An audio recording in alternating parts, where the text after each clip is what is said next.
Welcome. I'm glad that you are here. If you're not aware, this session is Do I Have to Abandon Science to Believe in Creation? Our speaker is Mark Strout. But before we get started, a couple of things I want to share with you for those of you just joining us is that first, you should stay muted the entire time. If you have any need to contact me, please use the chat feature. There's a menu at the bottom that says chat. Just click on that. Use the type message here section if you're not familiar with that. Also, if you have questions during this seminar, please use the chat feature to type your questions, and then we're gonna, as time allows, we're gonna try and work through questions as I'll ask Mark the questions. So please use the chat feature to submit your question, and then Mark and I will discuss those for all of you to hear. But I'm gonna have him, okay, all right, so you should be able to see Mark now. And Mark, I have you muted still here, but if you wanna unmute.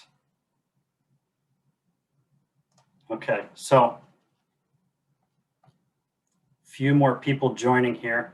Real quick, for those of you just joining us, please use the chat feature to submit any questions that you may have during this seminar.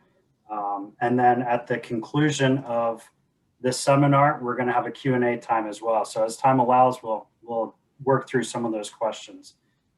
This is the session, Do I Have to Abandon Science to Still Believe in Creation? Our speaker today is Mark Strout. I've known Mark for a handful of years. He graduated the Word of Life Bible Institute in 1982, and then he later completed his master's from Baptist Bible Seminary in Clark Summit. He and his wife, Lori, then started ministry in the local church, and then began ministering with Word of Life in Quebec and doing both English and French-speaking ministries. They were on staff at the Word of Life Bible Institute in Canada, and Mark led the ministry there for the school for 15 years before then moving to Scroon Lake, where in New York, where our New York Word of Life Bible Institute is located. He then worked to help achieve the accreditation of other teaching sites for the Word of Life Bible Institutes around the world in Canada, Korea, Uganda, Hungary, Brazil, Mexico. Worldwide, we have Bible Institutes. And since September of this past year, Mark and his wife are ministering and teaching at the Florida Bible Institute. And they have, let me see here, 3 adult children, 4 grandchildren. He has a hobby of aviation, but Mark is passionate about bringing the Bible to life in the classroom. And I know that he's very popular amongst the students at the Word of Life Bible Institute, and I'm sure that you're going to more than enjoy this time that we have him. So without further ado, I'm going to transfer over to Mark, and we're going to enjoy this session. So Mark, the floor is yours. Great. Dustin, can you hear me okay? Just want to check. Yep, I can hear you just fine. Coming through fine. All right, great. Well, good morning and welcome to this session. I'm greeting you actually from the Bible Institute in New York. So if I look like an angelic being, like all lit up here on this side, it's because there's a bunch of windows here and there's a bunch of very bright snow out there illuminating me from the left-hand side. I'm not being transfigured, but anyway, hopefully it won't look too strange. Thank you for joining us. I just want you to know that I consider myself the guy who's privileged to talk to you, and not all of you folks, the privileged ones to listen to me. So thank you so much for your kind attention. I don't want to waste your time. I want to use it very, very carefully. And I want you to know that I'm speaking to you today, not as to children. I don't believe that I'm talking to children today. I believe I'm talking to at least young adults with good heads on your shoulders, the ability to think critically, to take in information and process that and think through that very carefully. And so that's what I want to invite you to do today. And our subject is a big one. So we're going to jump right in because 30 minutes goes by very, very fast. The question on the table is, do I have to abandon science to believe in creation? It's a pretty loaded question. It's a loaded question because of all of the things that are implied inside of it. I mean, have you ever stopped to think why the question even gets asked? The question gets asked because very often the common perception is that the Bible is presenting religion based on faith, whereas science is presenting reality that's based on fact. Some would say actually the Bible is presenting fiction based on faith, whereas science is always presenting reality based on facts. And I want to respectfully challenge that in this presentation. I'm going to question some of those presuppositions. And in fact, this question is also loaded because it is full of assumptions. It actually has a lot of powerful ideas inside of it, all of which cannot actually be demonstrated to be true. Like, for example, the idea that science always has the definitive answers, that it can never make a mistake, that it never has, that it never will. And of course, you can't show that because historically, there are multitudes of examples of where certain things were affirmed as being absolutely certain by the scientific minds of the time, very authoritatively proclaiming that such and such was true and such was impossible, only to find out as we expanded our understanding of the universe and of nature, well, those got challenged and changed. Science doesn't always have the definitive answers. And even today, some of the things that are affirmed, if history is any lesson, we would have to conclude that there could be some things that could change over time as well. But that's implied in this question.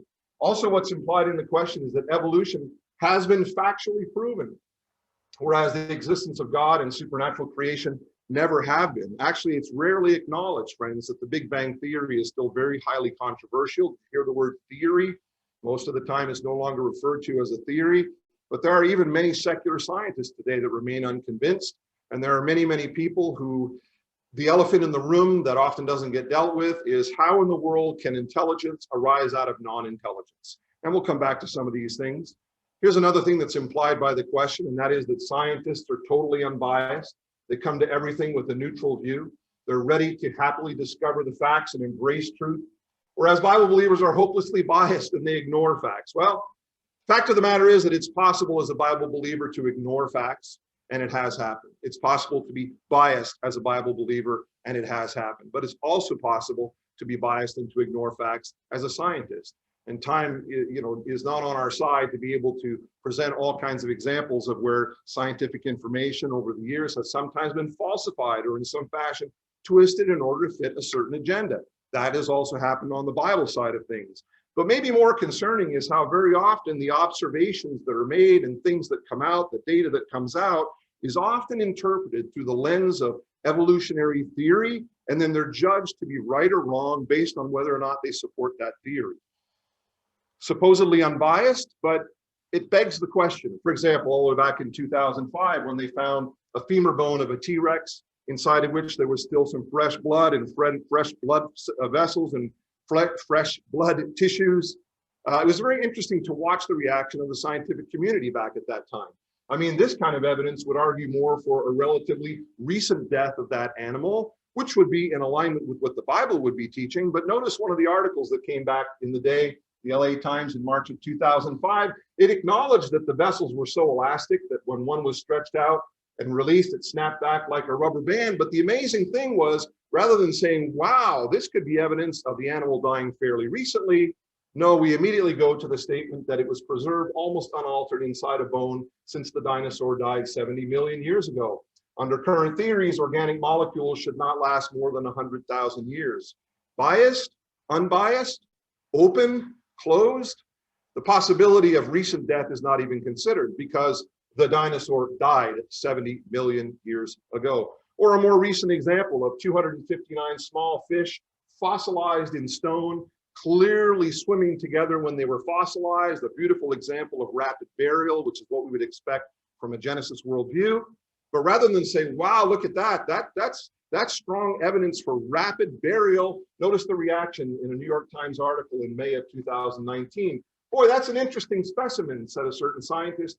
I've never seen this kind of preservation. But does the fossil truly represent what the skull looked like in life? Other scientists say more proof is required to show that the fish became buried within the space of a few seconds. The proof is staring everyone in the face, but we need more proof that they were buried in a few seconds. Dr. Mizumoto and his colleagues argue for an instantaneous burial model, but don't have evidence for that. Biased, totally unbiased, neutral, not neutral.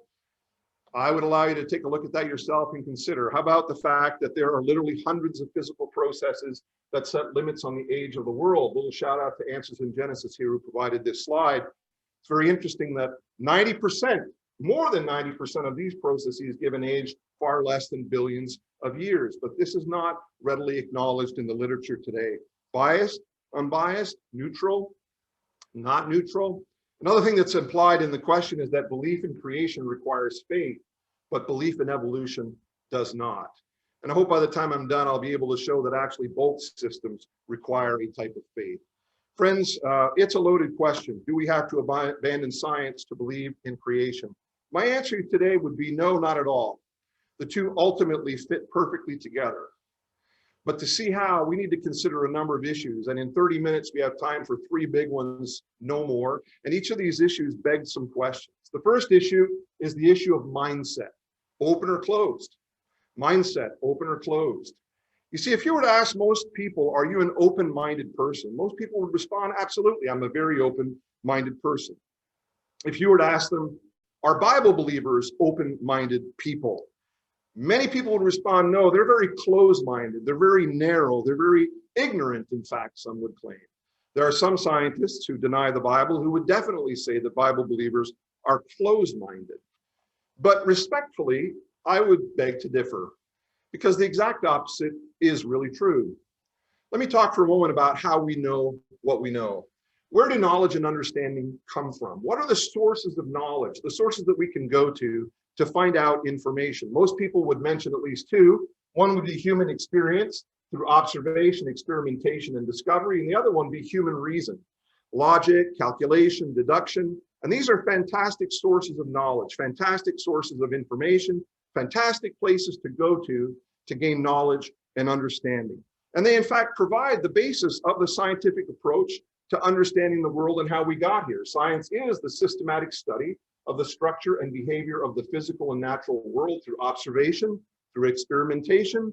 But here is the really key question. Are these the only potential sources of knowledge? Are these the only potential sources of knowledge? Most think so. In fact, this is precisely what humanism affirms. Back in 1997, a gentleman named Paul Kurtz, who passed away, I believe, in 2012, published The Affirmation of Humanism, a statement of principles in which he said, we are committed to the application of reason and science to the understanding of the universe and to the solving of the human problem. And so you can see problems, I should say. You can see these things of human reason, the scientific method of observation. He went on to say, we deplore efforts to denigrate human intelligence, to seek to explain the world in supernatural terms, and to look outside of nature for salvation. He then went on to say, we are skeptical of untested claims to knowledge, and we are open to novel ideas and seek new departures in our thinking.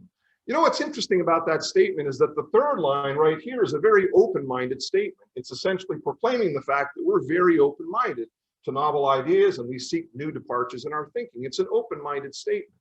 But the second statement is saying the exact opposite. It's saying we're actually closed-minded to something because we deplore efforts to denigrate human intelligence, to seek to explain the world in supernatural terms, and to look outside of nature for salvation. That line is saying, hey, we're closed-minded.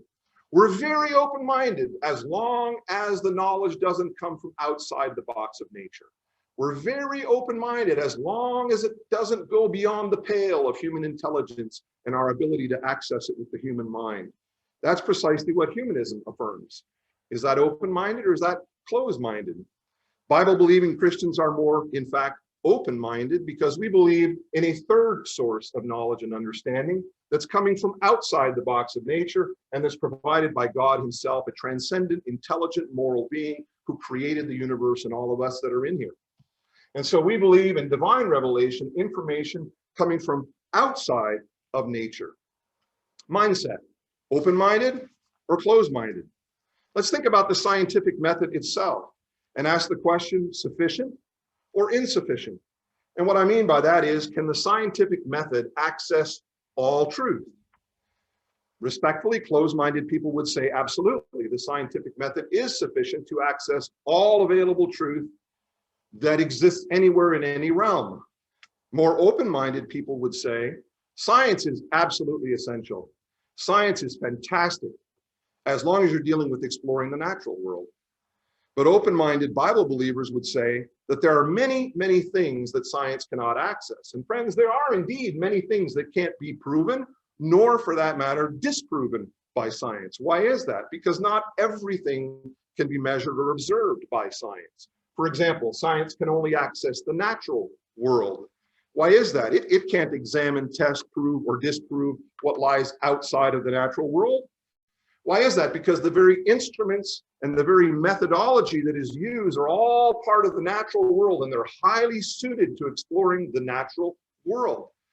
But they don't have the ability to access the supranatural world. If there is one, it wouldn't even be able to perceive it through those methods. But science affirms the fact that it is sufficient. Science says if something can't be detected and measured by us scientists, then it cannot be. If something cannot be detected and measured by our instrumentation and our methods, then it cannot be. That would be comparable to a person born blind sitting in front of a gorgeous sunset, and you're trying to explain that sunset to them in complete terms. You could explain to them how the sun is round, because they could take a ball and hold it in their hands and they could access that idea of roundness. They would understand that. But the moment you transition to talk about light and brightness and all the fantastic colors of the sunset, this blind person, with all due respect, has equipment that's non-functioning in that realm. They cannot access that knowledge. They cannot access that. They cannot probably even comprehend what that looks like. Therefore, does it follow that colors don't exist because the blind person is unable to see those colors? Essentially, that's what science is saying. It's saying we have these wonderful tools, and all knowledge can be accessed by our wonderful tools. Not only that, but the scientific claim is that if something hasn't been proven by our methodology, then we have successfully disproven it. But that doesn't follow either, not even logically. In fact, both of those affirmations are very close-minded and highly biased statements. It's not to knock science for what it is. Science is a fantastic thing. We need it. But it is to say, no, science isn't sufficient for the accessing of all knowledge. The Word of God even affirms that. Number two, science can't observe, measure, or repeat the past. And by the way, nor can biblical creationists. We can't observe, measure, or repeat the past. But this fact is not always acknowledged by all scientists. The truth of the matter is that there's no way to set up a scientific experiment to observe, to measure, to test what happened in the past. We can observe and measure and test what's happening in the present. We can try to extrapolate that backwards into the past, but we cannot use the measurements of the present to prove or disprove exactly what happened in the past. And none of us were there to observe what took place.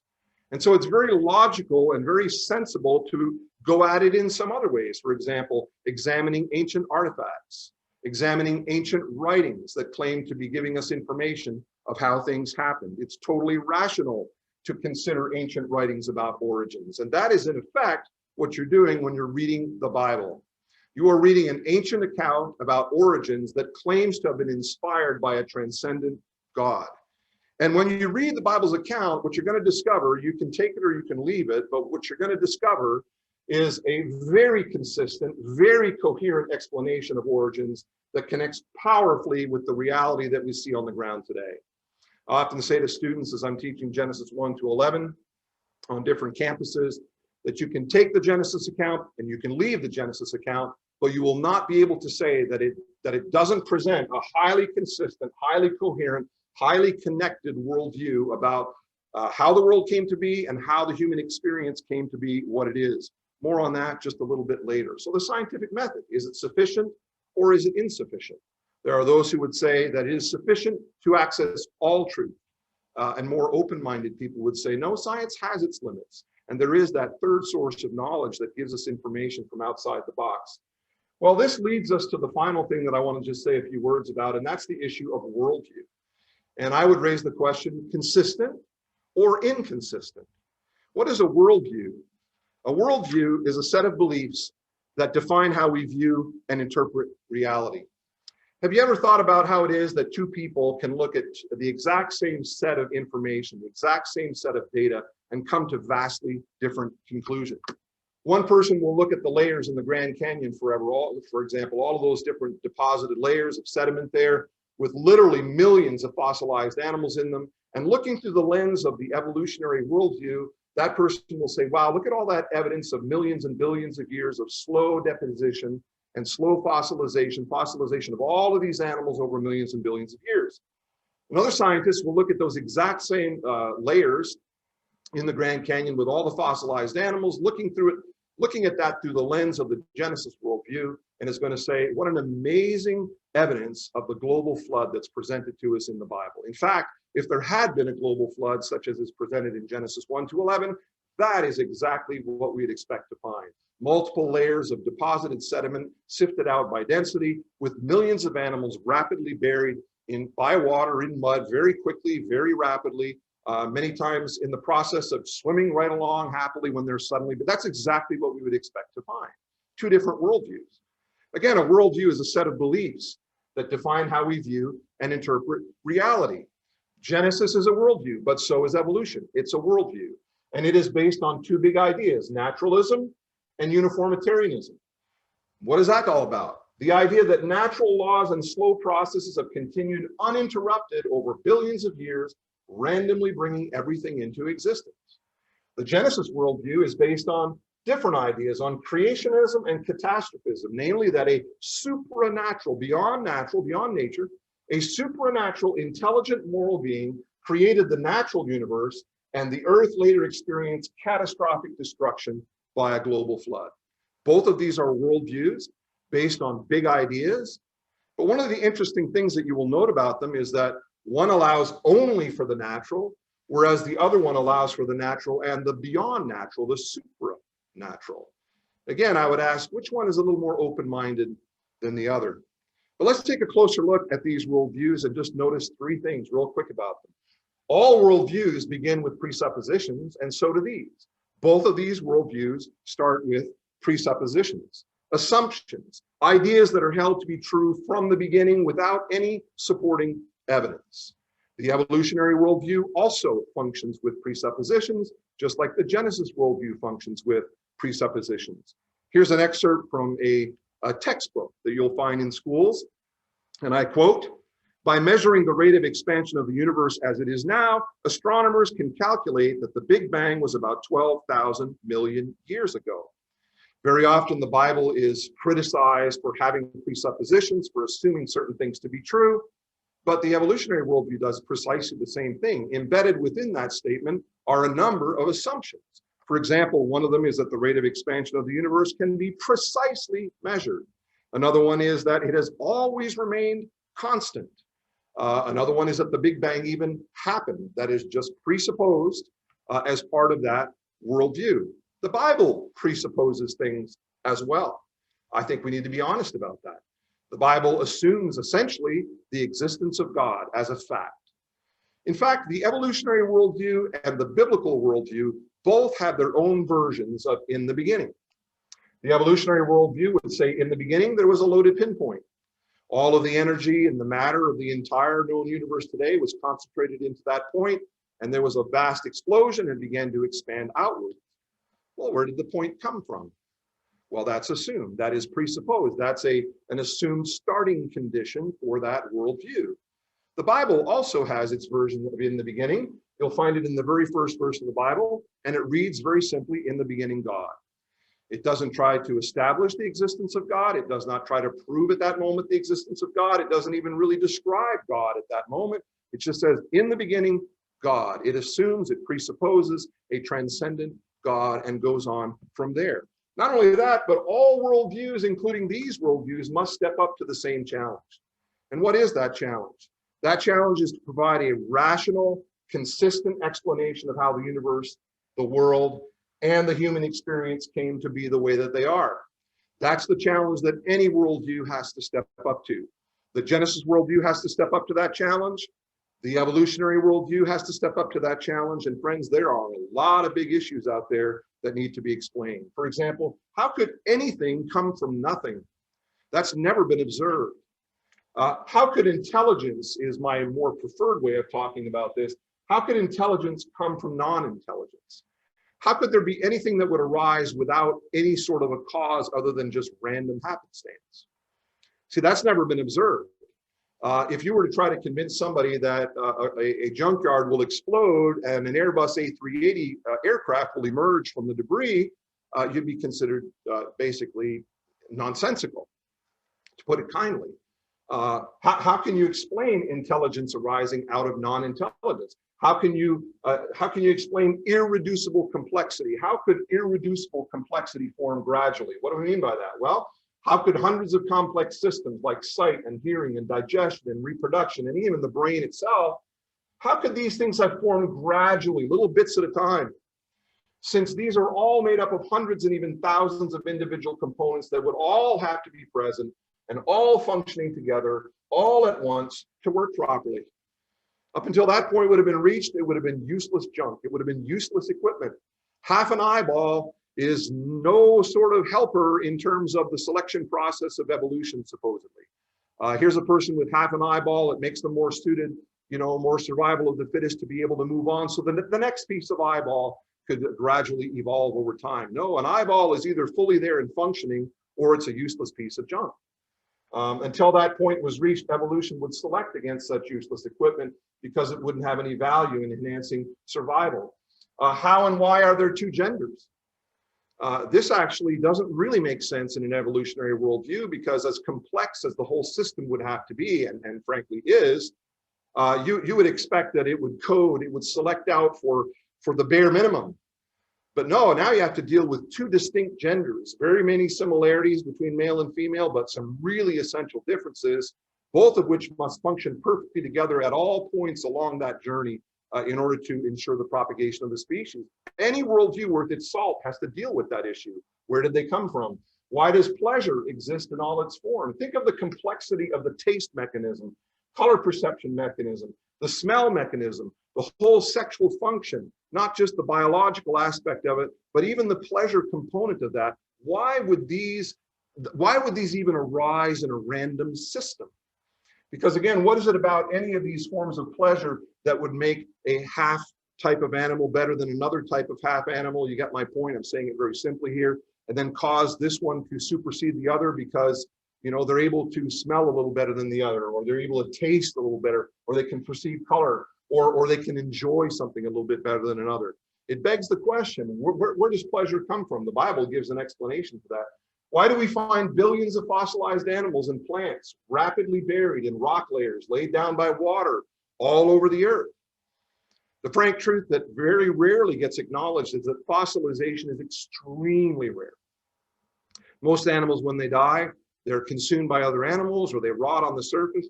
What's required for fossilization is rapid burial, very quick rapid burial, cut off the oxygen supply to prevent the rotting of the body, and then pressure brought to bear to turn that body into stone. It's a very unique set of conditions. Very logically, therefore, we would expect to find some samples of animals that would be fossilized, but to find literally the billions that can be found around the world truly begs the question, how in the world could that come to pass? I mean, we already looked at this photograph of fish all pointing in the same direction, clearly in the process of moving along as a group, instantaneously fossilized. These animals were not taken over by a bog, a slow-moving bog, or some sort of a glacial situation. And there are multiple examples of beautifully preserved animals, clearly in the process of living when they are instantaneously buried. Here's a couple of turtles that are mating, one of 9 pairs. I doubt that these were gradually overtaken by some mudslide or whatever, and then 9 of them just gradually buried. I think they would have probably been in a bit of a different shape than what you see them in here. Here's a fish being swallowed by another fish. Here is a dragonfly, and even the incredibly fragile wings have been preserved in the rock. Clearly, there was no time for any rotting whatsoever to take place. How do we account for this? Any worldview has to account for this. And I'm just here to say the Genesis worldview accounts for that very, very admirably indeed. Why do we wear clothes if we're just a higher form of animal? This is nonsensical in an evolutionary worldview. Why would we go to the trouble of clothing ourselves when our cats and dogs don't, by and large, unless we put clothes on them? Why do we do that? Why, in fact, do we assign morality to that issue at all? Why is public nudity somehow considered to be wrong? Well, I guess maybe it's a social construct, but then what happens if in another country they decide it's a different social construct? There's really no anchored reason Why we're wearing clothes. Some would say, well, it's because it's cold outside, but what happens if it's not cold? Well, I need to identify myself as a law enforcement officer or a medical doctor, but what if you don't need to do that? Well, I just look better dressed than not. Well, what happens if you don't have that issue? I mean, why are we wearing clothes? Genesis tells us why. There's an anchored meaning to that in the Genesis worldview. Why do we have thousands of complex languages? When you think of the complexity of language. And why is it that we know from studies, linguists will tell us that there could have been as many as 15,000 languages at one point in the historical past. And now we're down to just a few thousand, if my recall is correct on that. But how in the world do we get to that situation? Genesis answers that question. Why do we believe that it's murder to kill human beings, but it's not murder to kill animals? I mean, after all, if our worldview is that we're a highly evolved animal, then it would just follow rationally and logically that to take the life of a human being is functionally no different than to take the life of an animal. And in fact, it's a good thing too that death and murder have existed and the taking of other life, because it's by this survival of the fittest that we've even arrived. And so by that same logic, you'd have to conclude, therefore, that a more highly, quote, advanced society would therefore have the obligation and the right to supersede any other societies that are lesser life forms and continue this beautiful journey of progress. But no, that's not what we even believe. That's not what we even practice. And in this respect, there's a really interesting break between the logic of the evolutionary explanation of origins and how the Bible presents the reason why it is murder. The Bible tells us the reason why in Genesis 9, because human beings are created in the image of God, whereas animals are not. And that provides the whole basis for the differentiation between the two. Why do we believe in the existence of anchored justice and morality? If there is just random chance, there is no such thing as absolute anchored justice and morality. In fact, to say I don't believe in God because there's too much injustice is a non sequitur. It doesn't follow, because if there is no God, there is no moral standard anyway. And so what's my problem? Why would I be so bothered by injustice? That's just a social construct then. It's just something that we dreamed up, but it's not anchored in anything firm per se. Why do we believe in good and evil at all? That they actually do exist. Friends, I'm just here to say that the Genesis worldview is far more rational and consistent in the way it handles all of these issues, and many which I couldn't take the time to address, far more rational and consistent than the popular scientific evolutionary model of how we got to be where we are. The Word of God handles things that don't make any sense in a blind chance survival of the fittest model.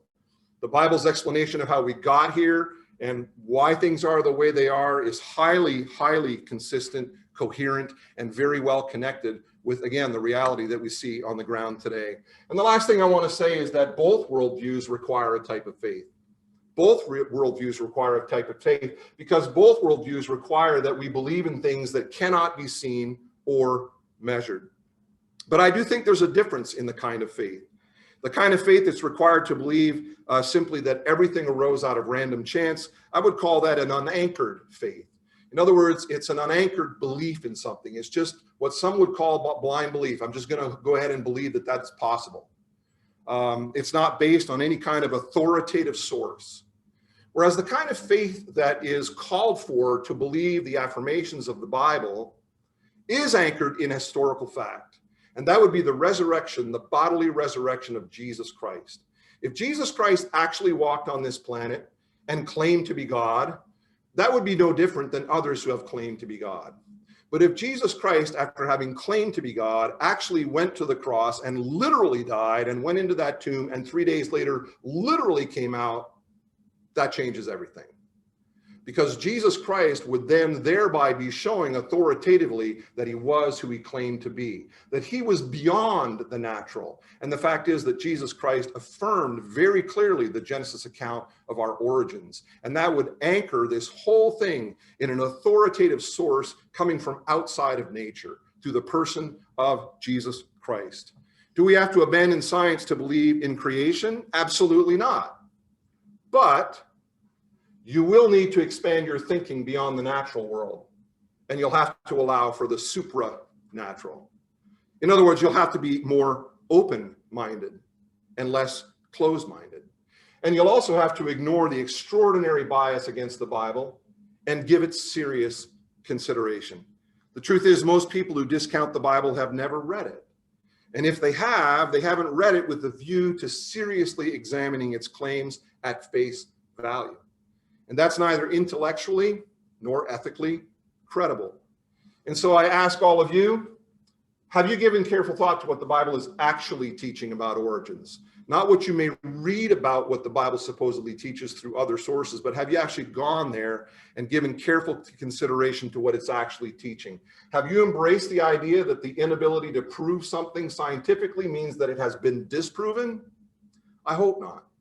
I hope not, because that doesn't follow. But most importantly, and last of all, the most important question that I would leave with you today is, have you seriously considered the claims of Jesus Christ? Because once again, if he was in fact the Son of God, if he actually did die and rise again bodily from the dead, that changes everything. And so, friends, I would encourage you more than anything else to give serious consideration to the claims of Jesus Christ. My time is gone. I tried to pack as much as I could into that brief period of time, but I just want to thank you so much for your willingness to listen and to consider. May God bless you and give you a lot of wisdom as you consider these different issues. Dustin, I pass it back to you. Well, thank you, Mark. I'm sure on behalf of everyone, we really appreciated that. We are going to do our best to, Mark, get your PowerPoint put on. I don't know if you're talking right now, but I can't hear you. You can't hear me. Can everybody else hear me? Okay, I'm seeing thumbs up. Okay. We're going to do our best to get Mark's PowerPoint up on the website, as well as a recording of this as well for those of you who, several of you asked for the PowerPoint. So I'm not hearing you at all, Dustin. Not hearing me. Okay. I can't hear you. That makes Q&A difficult, doesn't it? Interesting. I don't know how to fix that. All right. Somebody texted to say they can hear me, but I'm not hearing Dustin at all. So I'm not sure what the problem is. You can't hear me? Try. Well, if you can't hear me, that doesn't help.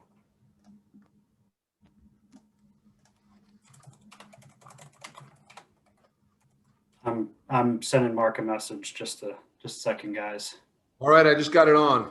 Oh, you got it? Okay, For some great. reason the sound system muted itself. Okay. Okay. We have a number of questions, and we have about 8 minutes.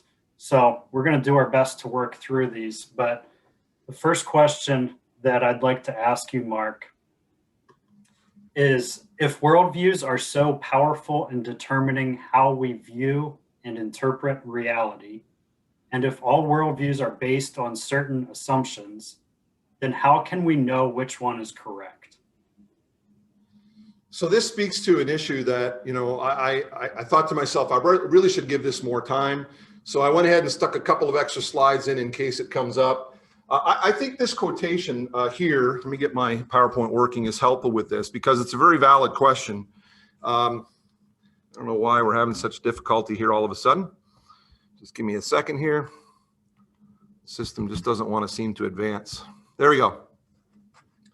The term worldview refers to any ideology, philosophy, theology, movement, or religion that provides an overarching approach to understanding God, the world, and man's relations to God and the world. And this is the part here. Specifically, a worldview should contain a particular perspective regarding each of the following 10 disciplines: theology, philosophy, ethics, biology, psychology, sociology, law, politics, economics, and history. What David Nobel is saying there is that these are broad categories, let's say, of the human experience. And any worldview that is going to be worth its salt has to be able to answer questions about how we got to be where we are in these different categories. It's not just about the biology of it. It's also things like ethics, again, philosophy, theology. Some would discount this one entirely as just being mere religion and therefore AKA fiction. But psychology, sociology, law, the whole concept of justice and where the anchor of justice is. And another author took this and went one step further, and I'm just going to move it to that. He said, these 10 disciplines cover almost every aspect of reality and provide an overarching framework, and here it is, friends, within which worldviews can be evaluated. Those are the categories that we need to look at, and there could be more, that we need to look through those lenses, and they can become ways in which we evaluate worldviews for what? These categories can be used to answer important questions, and evaluating these categories, worldviews can be evaluated for their logic, their explanatory power, and their coherence. And I like this line: a worldview that most adequately provides explanations within these disciplines is the most probable and correct view of the world. A worldview must demonstrate the coherence of the basis of all reality. Friends, I'm convinced that you'll never get to the place where you're going to be able to dispense with trust and belief and faith to a certain extent, regardless of the system. But we're not left entirely on our own to have to sort of sort this out randomly. There are ways of taking a hard look at worldviews, looking at these different categories that were mentioned in the previous slide, and saying, which worldview is providing, this consistent. And that's where I always say the Genesis worldview can be taken or left, but you're not going to be able to say that it doesn't do an admirable job of stepping up to that particular challenge. And that's what I would say in a very limited time. Obviously, a very big topic. Thank you. One of our questions from the audience was, you said science couldn't measure history. Could you expand on that? Because my immediate thought of archaeology, where in science they're able to measure when an artifact existed in history. That's good, right? Stuff like the Dead Sea Scrolls and other pieces of the New and Old Testament. Right. And I did mention that in my presentation. I said we can examine ancient artifacts and ancient writings to try to determine what happened in the past. But here's what we can't do. We can't take a scientific experiment and run it on anything in the past. We can't take affirmations about what's happened in the past, to put it rather, simply, like put it in a test tube and run some tests on it and check the validity of it through that process of experimentation, positive theory, then run some experiments to see what will take place. But it is true that you can look to artifacts, you can look to writings, and there are many who would say there are two categories of science: operational science and observational science. Operational science being kind of the traditional scientific method of positing a theory, proposing one, and then setting up some experiments to test out that theory, then adjusting things. Operational science, and then historical science, or observational science. I think I got my terms mixed up, but historical science, where what you're really looking at is the remaining artifacts, the remaining writings that could be left over from ancient history. And that is in fact what you're doing when you're reading the Bible. And I went on to say that therefore it's very rational, it's very sensible to consider the writings of the Bible as a historical document, and to take a look at the claims and to put that into what's the worldview that it's presenting, and how does that match with the reality that we see on the ground today. Good. Had a couple questions about dinosaurs. Does the Bible support dinosaurs existing? If so, did they die in the flood?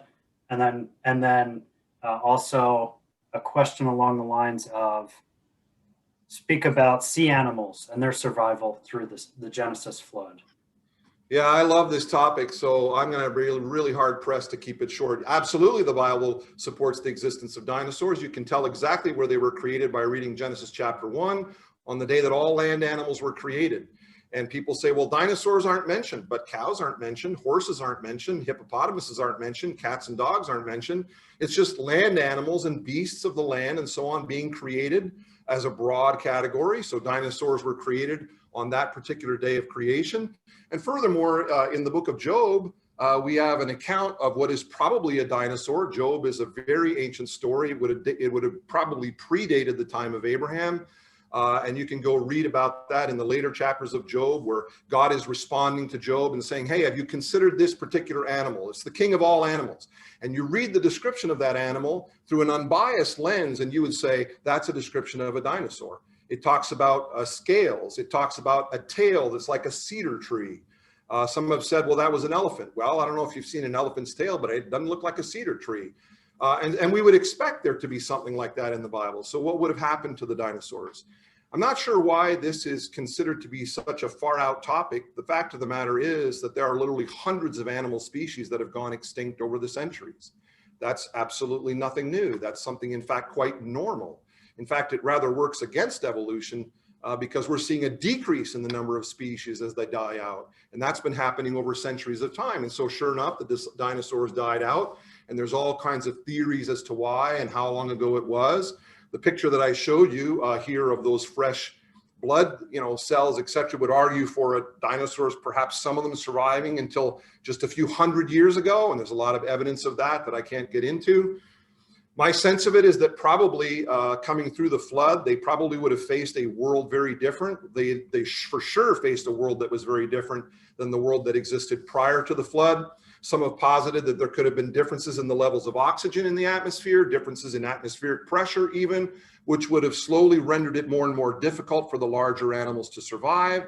People say, well, how could Noah ever bring such a huge animal onto the ark? The answer is so simple. And that is that Noah would not have brought a full-grown 40-ton T-Rex on the verge of death. He would have brought a baby version of the dinosaurs. And any one of us would have been as smart as that to know that that would be the thing to do for at least 2 or 3 reasons. 1, lack of space. Number 2, we can't carry all that weight. And number 3, we can't feed such a large animal. So you bring a baby dinosaur. And furthermore, what was the purpose of getting through the flood? Survival of all of the animal kinds. So you're not going to take an old horse or an old dinosaur that's, mostly lived its life. You're going to bring an animal that's very young. And so that's a straw man argument. People raise that argument to knock the flood, but it's a straw man argument. It's not even really an argument against the ark. It's very easy to handle that. So I could say so much more, but I tried to put several things into that, hopefully that can be of interest. Thank you so much, Mark. I'm sure I speak for everyone that I enjoyed this a lot, sitting in on this session. I want to give everyone a reminder that we are now ending this session. This is now our lunch break for the day. So we have just shy of an hour, and at 12:40 sharp, Sean Mcdowell will be coming back for his second session, and you're not going to want to miss that. And then following that session, we have a Q&A with Sean Mcdowell, and then our final grouping of breakout seminars. So be sure to enjoy your lunch, but we hope to see you back soon. See you, everybody. Thanks again, everybody. God bless.